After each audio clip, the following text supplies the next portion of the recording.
آج ہم عالمی سلامتی کے منظرنامے پر ایک ایسا خطرناک کھیل جو کھیلا جا رہا ہے، جس کے مرکز میں افغانستان کی سرزمین ہے۔ آج ہم ان ٹھوس شواہد اور بین الاقوامی رپورٹس کا تجزیہ کریں گے جو یہ ثابت کرتی ہیں کہ کس طرح افغانستان موجودہ افغان بری حکومت کی سرپرستی میں ایک بار پھر عالمی دہشت گردوں کی محفوظ پناہ گاہ اور لانچنگ پیڈ بن چکا ہے۔ حال ہی میں ترکیہ کی انٹیلیجنس نے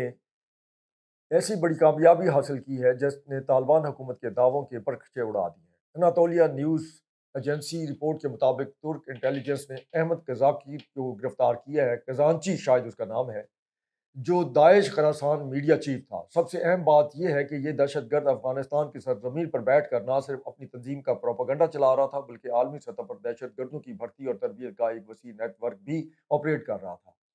احمد کرانچی نے اپنی ابتدائی تفتیش میں انکشاف کیا ہے کہ اسے افغان سرزمین پر مکمل آزادی حاصل تھی اور وہ وہاں باقاعدہ طور پر دہشت گرد گروہوں کو جدید جنگی اور ڈیجیٹل ٹریننگ فراہم کر رہا تھا۔ یہ گرفتاری محض ایک فرد کی نہیں بلکہ اس پورے اسٹریٹجک جھوٹ کا پردہ چاک کرتی ہے جس کے تحت طالبان دنیا کو یقین دلاتے رہے ہیں کہ وہ اپنی زمین کسی دوسرے ملک کے خلاف استعمال نہیں ہونے دیں گے۔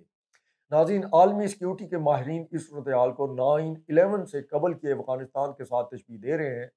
اقوام متحدہ کی سلامتی کونسل کی حالیہ رپورٹس اور ان کے تجزیوں کے مطابق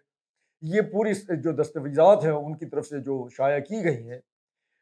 وہ اس بات کی تائید کرتی ہیں کہ القاعدہ، ٹی ٹی پی اور داعش خراسان جیسے گروہ اس وقت افغانستان کے مختلف صوبوں میں نہ صرف موجود ہیں بلکہ انہیں وہاں رہائش کی سطح پر تحفظ حاصل ہے۔ پاکستان نے اقوام متحدہ کے پلیٹ فارم سے لے کر برکس اور دیگر اہم بین الاقوامی کانفرنسز میں بار بار یہ ڈوزیر پیش کیے ہیں کہ افغانستان کی سرزمین سے پاکستان کے اندر ہونے والے دہشت گردی کی پشت پناہی ہو رہی ہے، جس کو روکا جانا چاہیے۔ ہمیں یہ سمجھنا ہوگا کہ ایک دہشت گرد تنظیم کا میڈیا چیف اگر افغانستان میں بیٹھ کر عالمی سطح پر آپریشن کر رہا ہے تو یہ ثابت کرتا ہے کہ وہاں ایک سفید پوش دہشت گردی کی فیکٹری چل رہی ہے۔ اناتولیہ ایجنسی کی رپورٹ میں یہ واضح کیا گیا ہے کہ داعش خراسان کا یہ نیٹ ورک صرف خطے تک محدود نہیں رہا بلکہ یہ وسط ایشیائی ممالک اور یورپ کے لیے بھی ایک بڑا سیکیورٹی خطرہ بن چکا ہے۔ جب ریاستی مشینری خود ایسے عناصر کو پناہ دے تو ایسے ریاستی جو سرپرستی ہے، عالمی برادری خاص طور پر وہ طاقتیں جو افغانستان میں استحکام کے خواب دیکھتی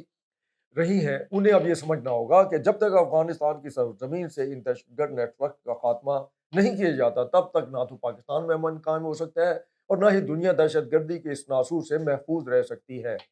یہ وقت عالمی دباؤ کا ہے کیونکہ اگر آج دہشت گردوں کو افغانستان میں نہ روکا گیا تو کل یہ ایک بار پھر دوبارہ پورے خطے کو اپنے لپیٹ میں اور بدامنی کی صورتحال میں لے سکتے ہیں۔